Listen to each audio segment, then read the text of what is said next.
Hello students, welcome back. Today we are going to start with the 7th chapter of 10th ICSE biology, that is chemical coordination in plants. So in humans also we see chemical coordination. Chemical coordination means basically the coordination between various chemicals and the tissues, organs and organ system of the body. How does various chemicals or chemical substances act on various parts of the body and lead to various changes in them.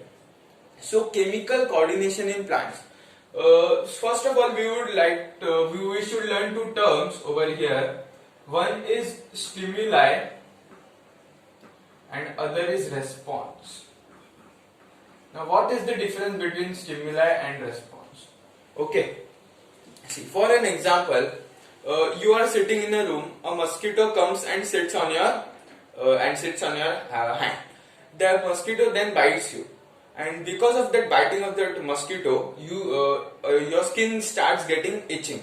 Okay. Now what do we do generally after that itching starts? What do? We generally scratch our hand or scratch the part of the skin where the itching is occurring. Similarly, here two terms are related in plants, like stimulus and response. Stimulus is any change in the external or internal environment. Any change in external or internal environment that triggers response. Means any change taking place in external or internal environment that will trigger the response, that will force the response to come, is called as stimulus. And response is the movement carried out or action taken against the stimulus that occurs. Okay, now look at that example of mosquito. Itching of the mosquito is the stimulus, and it is the stimulus that will trigger a response from our body. And what is the response? Scratching of the skin. So similarly, any change that takes place in external or internal environment that triggers response is called stimulus, and the exact movement that takes place or the action that takes place against that stimulus is called as response. Okay, so in plant body, stimulus and response kind of situation occurs. So chemical coordination in humans, the chemical substances that are released in our body are called as hormones. Similarly, in plants also hormones are released. Okay, and that hormones are the chemical substances. Hormones are the chemical substances secreted in the plant body.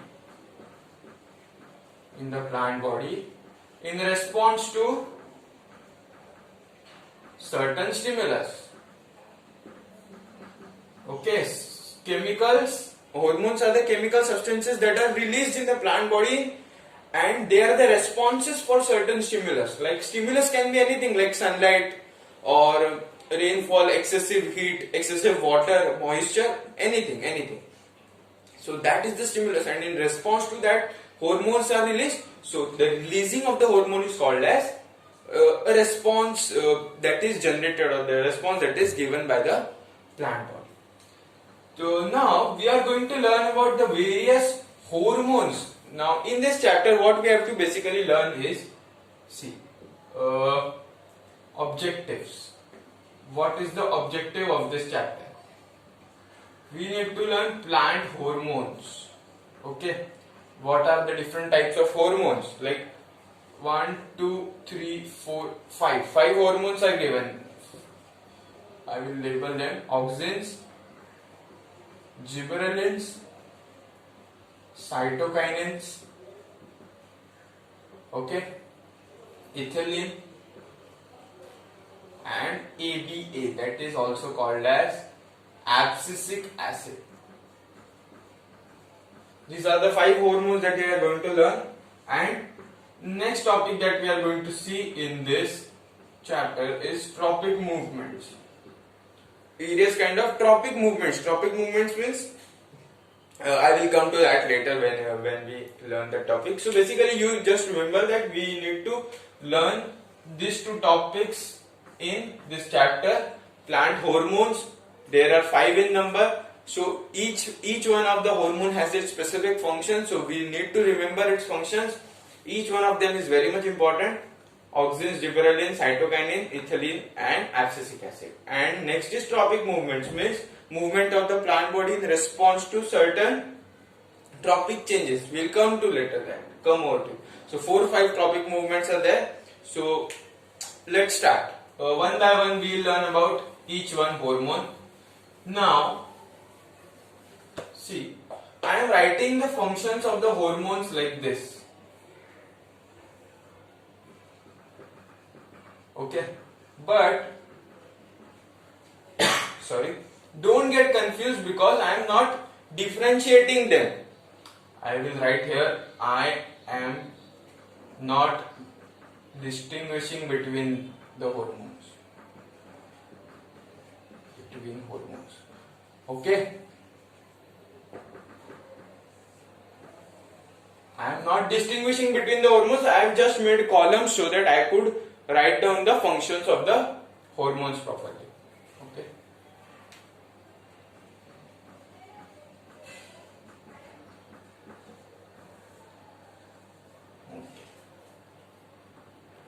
Now, coming to auxins.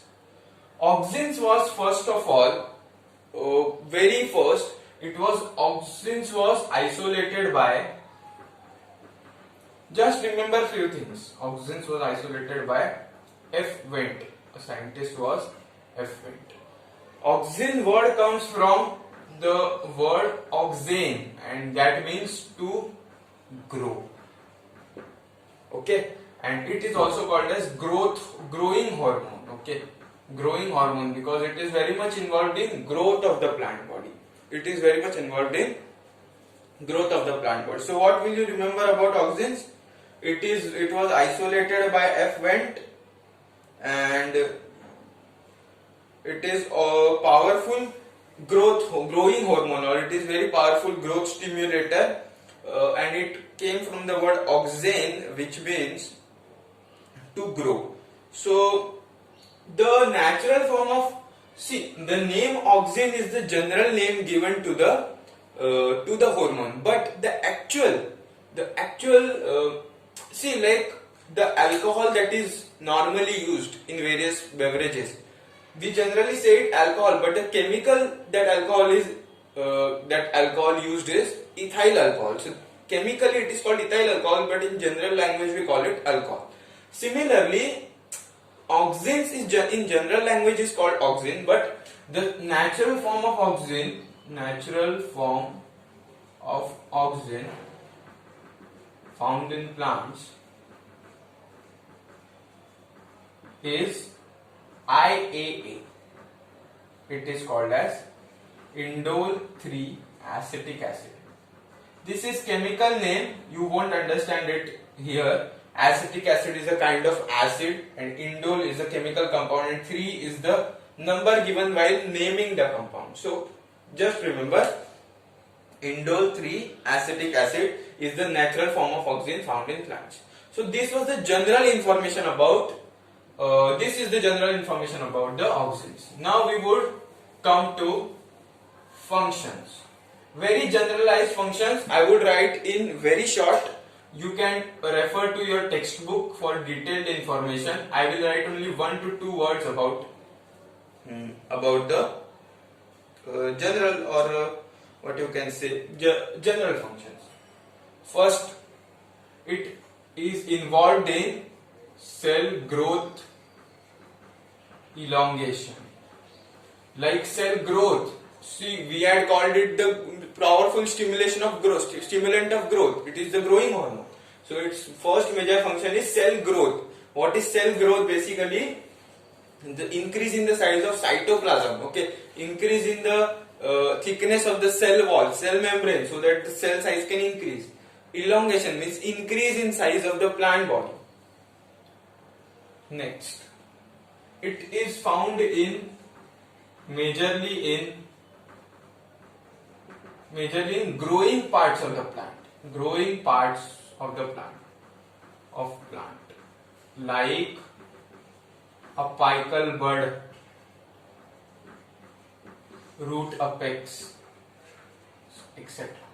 Apical bud means this is the plant body. Okay, so the top part of the plant that is at the apex, that is at the top, so there it is found. So it vertically goes upwards, and root apex means the top of the topmost part of the root, like this one. So it would go down and down and down. So it increases basically the length of the plant body.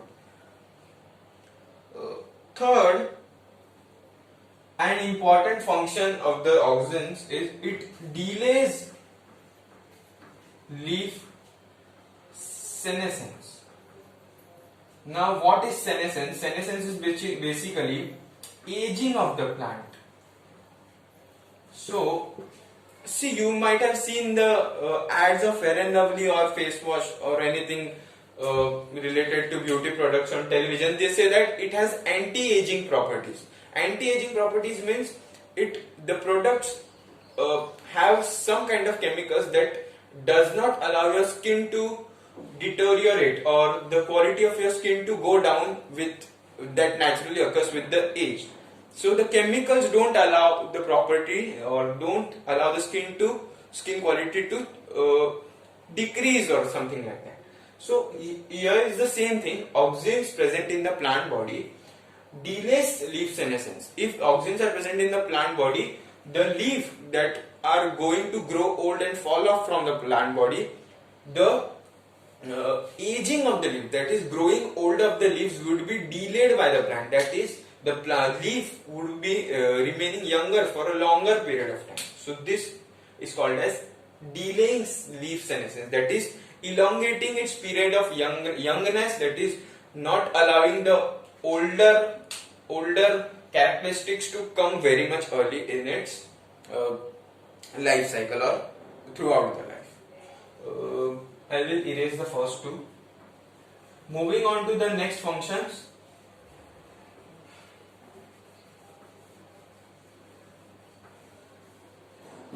It shows apical dominance. Now, what is this term apical dominance? Apical dominance is basically, see, if this is the plant body, this is the lateral parts of the plant. These are the lateral. Lateral means baju wala.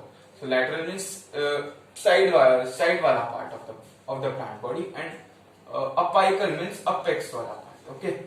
So what does auxin show? It shows apical dominance. What will it do? It will suppress. It will not allow the lateral parts of the plant to grow, and it will allow only the apical part of the plant to grow. So what would be the result? Like this.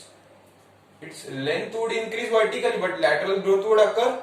No. That is called as apical dominance, means allowing the growth of only the apical part and suppressing the lateral parts of the body, lateral parts of the plant body. That is called as apical dominance. And another function, and one of the most useful function, is useful in parthenocarpy.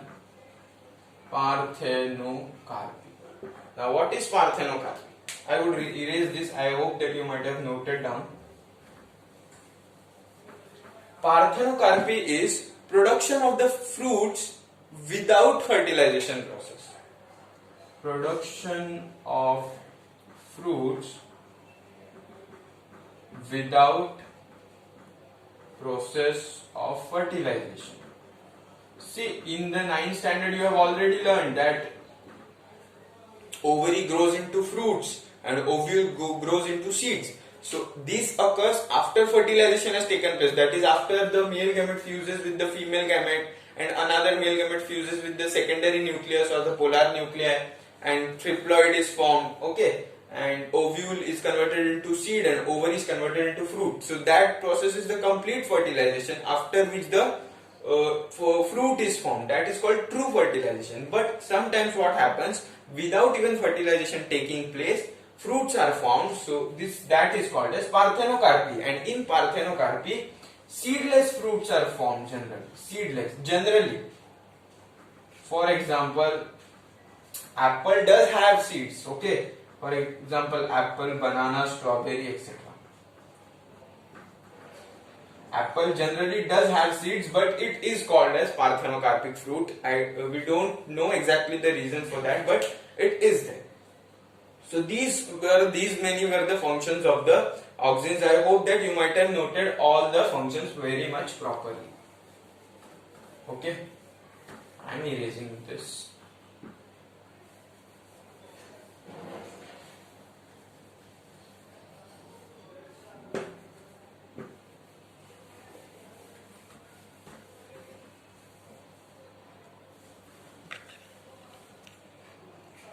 So the another group of hormones, or the another type of hormone that we are going to see is, okay, I will just write the hormone singly and explain to you.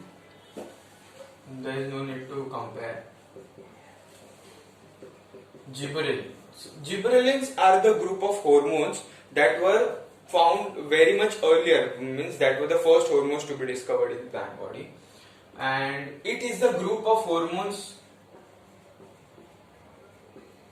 containing various forms like GA1, GA2, GA3, etc. GA means gibberellic acid, gibberellic. GA means gibberellic acid. Okay, auxins, the chemical name of auxins was indole 3-acetic acid.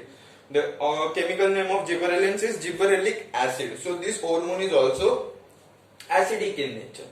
Okay, and the general function of the this hormone is growth of the plant. General, very general. I am writing it very generally, that it is mediated, or it is responsible for growth of the plant. That it has positive effect on the plant body. Functions we will see later on.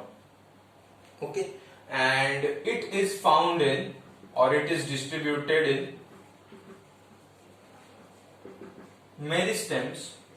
Meristems are the tissues that are constantly dividing. Constantly dividing means constantly growing. So we have written that it is irregular. It is responsible for growth of the plant. And meristems like apical bud, root apex, etc. Similarly, like that of the auxin, but here it is more pronounced, that is, or more definitely or more properly distributed in the apical and the root apex. Now, moving on to the functions of the gibberellins. Okay. Again, I would write only in single words the functions. You have to take down the notes from the textbook or from the words that I speak over here. First function helps in cell elongation. Cell elongation is basically length. Elongation means increase in length of the plant body or the plant cell of the plant by internodal elongation. Now, what is internodal elongation? See, you have seen leaves, flowers, fruits, branches. All these parts of the plant arises from a portion of the tree or portion of the plant body called as node. Okay, node is the part of the plant that gives rise to branches, leaves, flowers, fruits, etc. And another is the part called internode. Now, inter means between two things. So internode means here is a node, here is a node. This is a node, this is a node. So the part between the two nodes is called as internode. It's as simple as that. So see, this is the plant body. Here is a node, here is a node. And so this is the plant body, a part of the plant body, and consider this as a single cell. Okay, here is a node, here is a node. Now what gibberellins does? Gibberellins helps in cell elongation by internodal elongation. Now tell me, between two nodes the part is called as internode. Okay, if the length of the internode, this much is the internode, if the length of the internode elongates, the two nodes would move farther from each other. Okay, if the length of the internode elongates, the two nodes would move farther from each other, like this. Okay, now the node has come here. Now this node has come here. This is now called the internode. This complete part is the part between the two nodes. So what has occurred because of the internodal elongation? The cell elongation has occurred. The size of the cell, the length of the cell has been increased. So gibberellins, what does it do? Internodal elongation, which leads to cell elongation. Okay. Next function is it breaks seed dormancy. That is, it helps in germination. Seed dormancy. Dormancy means inactiveness. Okay. Seed dormancy means inactiveness. So, if a seed has fallen down and it is inactive, that is, from the seed plumule and radicle are not able to emerge out, then because of the gibberellin, or if we externally give the seed gibberellin, see what happens is, in humans also hormones are released inside the body, like insulin is released inside the body and it controls the blood sugar level. But what happens when insulin is not released, or it is released in very less quantity? The person suffers from diabetes. So insulin is given to the person externally from the injection. Similarly, if the seed is fallen to the ground and it does not have gibberellins in proper quantity, it would not germinate. So if externally the spray or the injection of gibberellin or gibberellic acid is induced into the seed, what it would do? It would break the seed dormancy, means it would break the inactive state of the seed, and it would help in the germination of the seed. Germination means to germinate, means to emerge out of the plumule and radicle from the seed surface or the seed. Another is same as that of auxins. It helps in parthenocarpy, means production of the food, production of the fruit without the fertilization process. Another same function as that of auxins is it delays senescence. Okay, senescence means aging, so it delays the aging property. Okay, and one more last important function is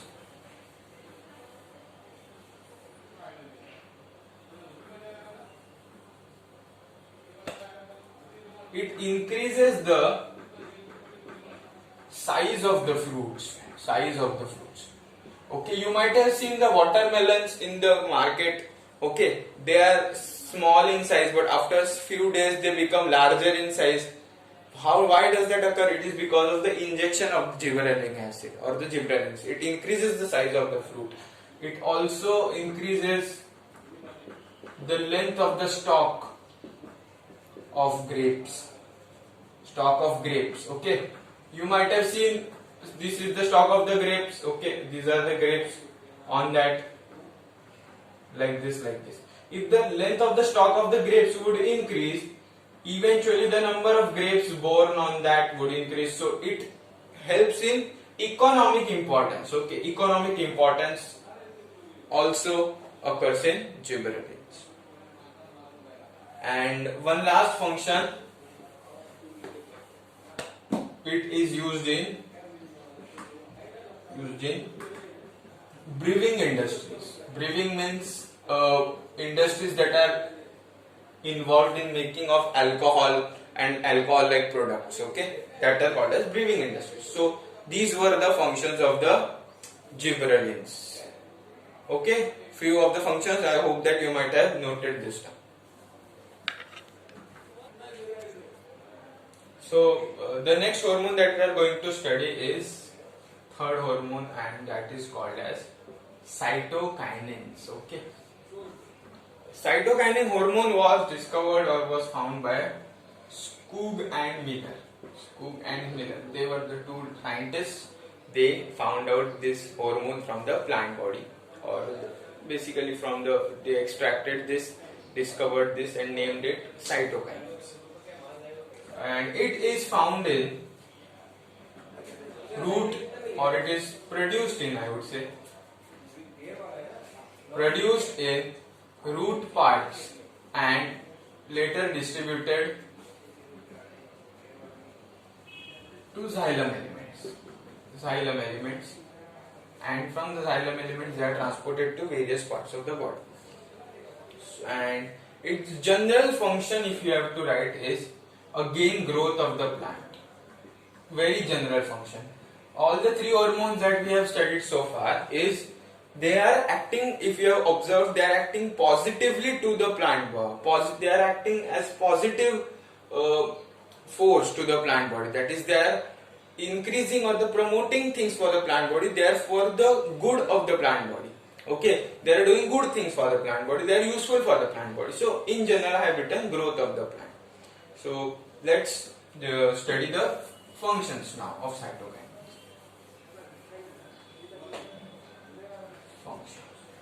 Again, I would write in little point forms and explain it. First, it promotes growth by cell division. Okay, cell division. That in auxin and gibberellins we had seen cell elongation. Cell elongation means increase in size. But cell division means increase in number of the cells. There are two different things.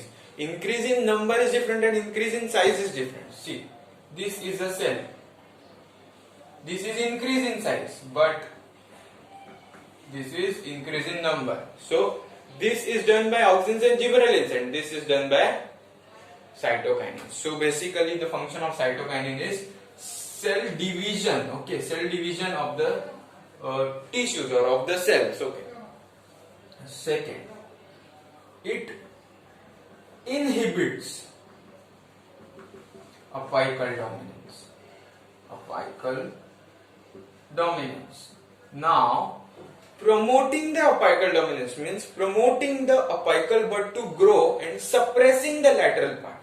Like this is apical dominance. Okay, apical part will grow, lateral parts will be suppressed. They won't grow. So only vertical growth of the plant body will occur. That is called as apical dominance. But what does cytokinin do? It inhibits apical dominance. That is, it does not allow. Inhibit means does not allow. So it does not allow apical dominance means if a plant body is sprayed with cytokinins, then what it would do? It would do the reverse effect. The apical bud which was earlier growing because of the effect of auxin causing apical dominance won't grow much further now, and lateral parts which were suppressed because of the auxin effect, they would be stimulated because of the cytokinin, and the girth of the plant would increase like this. Okay. Now here horizontal growth is increasing. In auxin vertical growth was increasing. So this is called as inhibition of apical dominance. Apical dominance is pronounced or promoting vertical growth, and inhibition of apical dominance is promoting horizontal growth. Okay. These are the two functions. Another function that we are going to see is the increase in size of cotyledons takes place. Now what is cotyledons? Seed. A seed, in 9th standard we have studied, a seed has two cotyledons, dicotyledons. Okay, two cotyledons. So it is called as dicotyledon. For example, in gram, yes, gram seed, it is like this. It has two cotyledons, 1 and 2. So it is called as dicotyledon. In some, there is single cotyledon, so it is called as monocotyledon. So increase in size of the cotyledons. Okay, cotyledons are basically parts of the seed. So increase in size of the seed. So it is responsible. So the part or the hormone responsible for increasing size of the cotyledons is cytokine. Another function is delay in senescence. Same function as that of auxins and gibberellins. It also delays senescence. This also promotes germination. By breaking seed dormancy, same as that of gibberellins, this also promotes germination by breaking seed dormancy. Okay. So these were the functions of the cytokine. Note this down. So the next hormone that we are going to discuss over here is ethylene. Now the chemical ethylene in chemistry, if you see, its structure is like this. CH triple bond CH, that is, it is also C2H2. Okay, this is the structure of ethylene. Or another name, chemically if you see, another name is acetylene. You don't have to write this over here in biology, I am just giving this for knowledge. Ethylene is also called as acetylene in chemistry. Okay. Now, moving to here. It is a gaseous hormone. Okay, gaseous hormone. The other hormones were not gaseous, they were semi-solid or liquid kind of hormone, but this is a gaseous hormone. And another characteristic is it acts at same place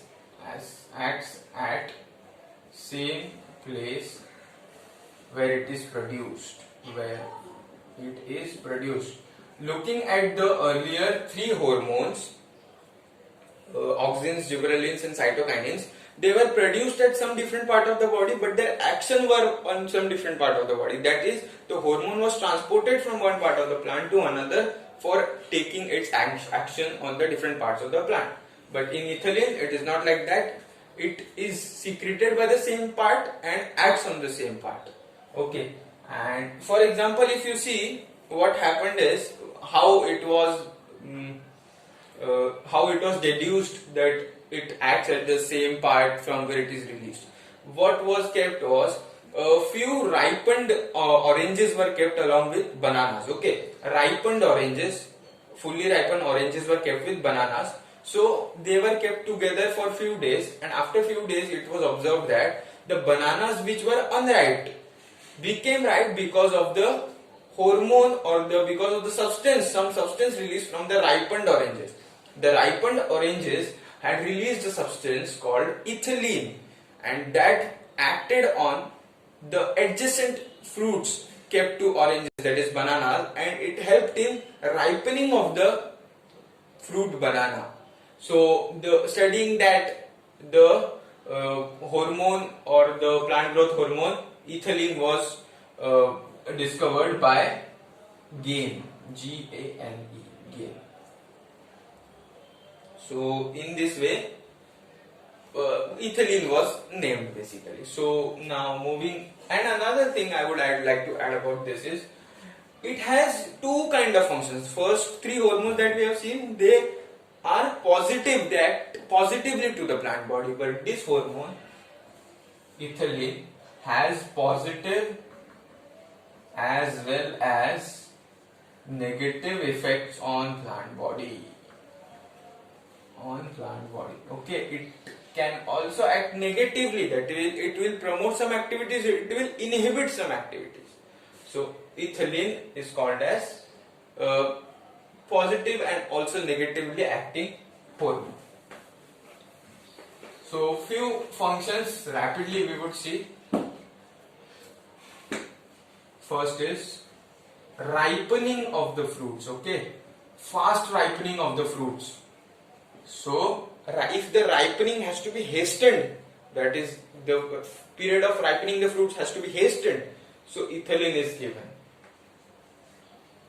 And it also initiates germination, like we are seeing in three other hormones.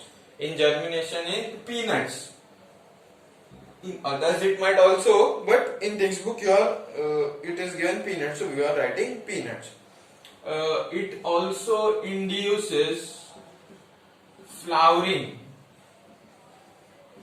Induces flowering. Induce means to promote flowering, means to promote the growth of the flowers in some trees or some plants like mango.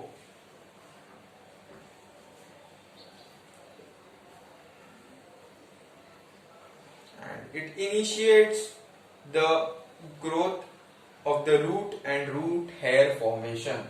So root growth and root hair formation.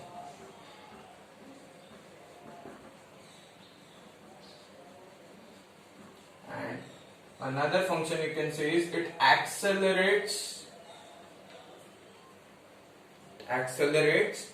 senescence in some plants. Accelerate means to fasten, to increase the speed, and senescence means aging. So aging of the plant is not a good factor, or it is a not good thing, but then too it accelerates in some plants, that is it fastens the aging of the plant. So that is why I was saying that it also has negative effects on the plant body, like it accelerates the senescence in some parts of the plant body. Ripening of fruits, initiation of germination in peanuts, inducing flowering in mango, root growth, root hair formation, accelerating senescence in some plants. So these are some of the functions of ethylene that you need to remember. Okay. Next hormone that we are going to study, that is the fifth hormone, and it is called as ABA or abscisic acid. And this is a negatively acting hormone. This has negative effects on the plant body, so it is called as growth inhibiting hormone. Growth inhibiting hormone, or also called as growth retarding hormone. Retard means to prevent. Okay. Growth hormone or growth inhibiting hormone. Growth retarding or growth inhibiting hormone. And it is found in, or where it is found, it is found in, it is found in chloroplast of the leaves. Chloroplast of some leaves, seeds of fruits, etc. So these are the general characteristics of the abscisic acid. It is growth inhibiting hormone. It will act negatively on the plant body, and where it is found in chloroplast and seeds of the some fruits. So now turning on to the functions of abscisic acid.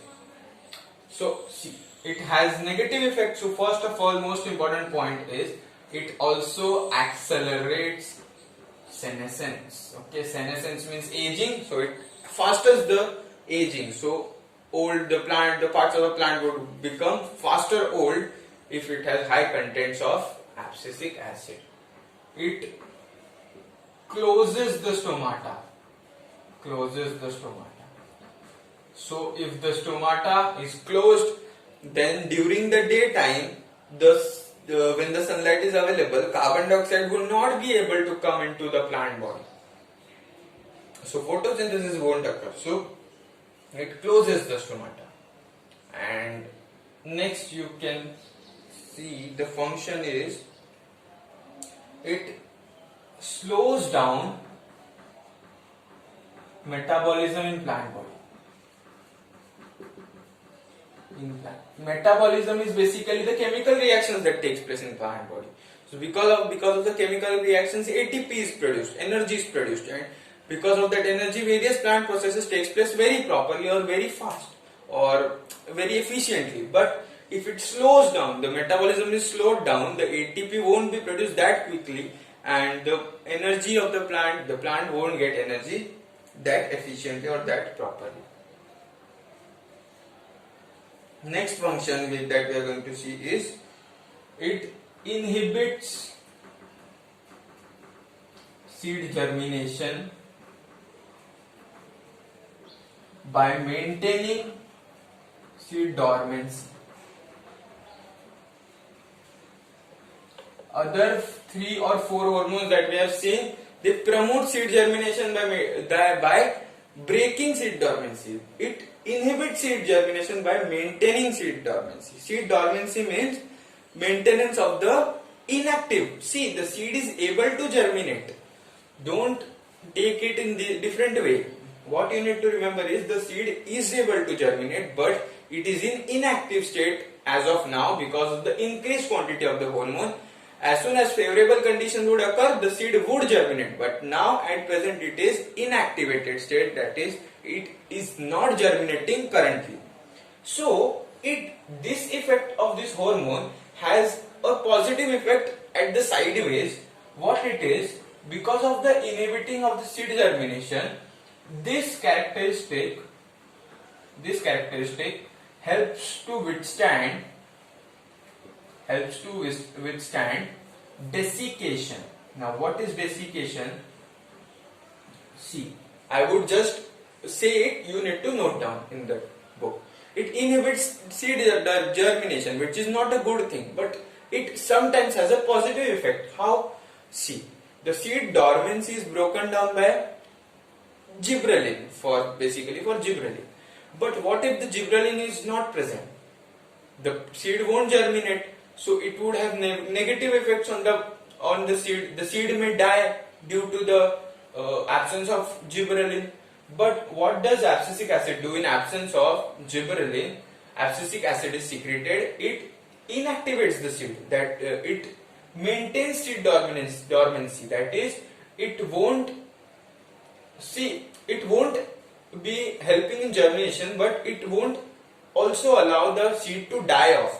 It would just maintain it in seed dormant stage. That is, it would help to withstand desiccation. Desiccation means dying off or suffering from wild conditions. So it would help to withstand, means to fight with the difficult situation by remaining inactive.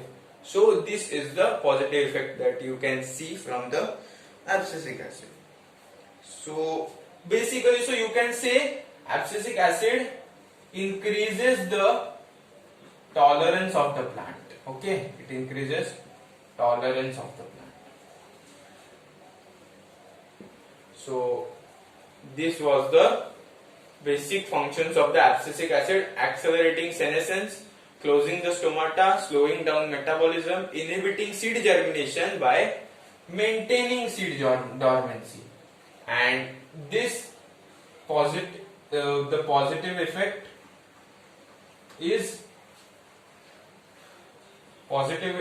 of this characteristic is that this characteristic helps to withstand desiccation.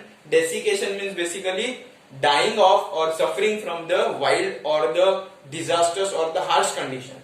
So it helps to withstand or fight the desiccation or harsh conditions. So because of that, it increases the tolerance of the plant. So this was about the first part of the chapter, that is plant growth hormones. 5 hormones that we have discussed is auxins, gibberellin, cytokinins, ethylene and abscisic acid. Out of that ethylene was the gaseous hormone, others were not. And auxin was acidic in nature, gibberellin was acidic in nature, abscisic acid is also acidic in nature, and other two are not acidic in nature, you can say. Okay, so this was about first part of the chapter, that is plant growth hormones. In the next video we would learn about the tropic changes or the tropic factors that are responsible or that occurs in the plant world. Thank you.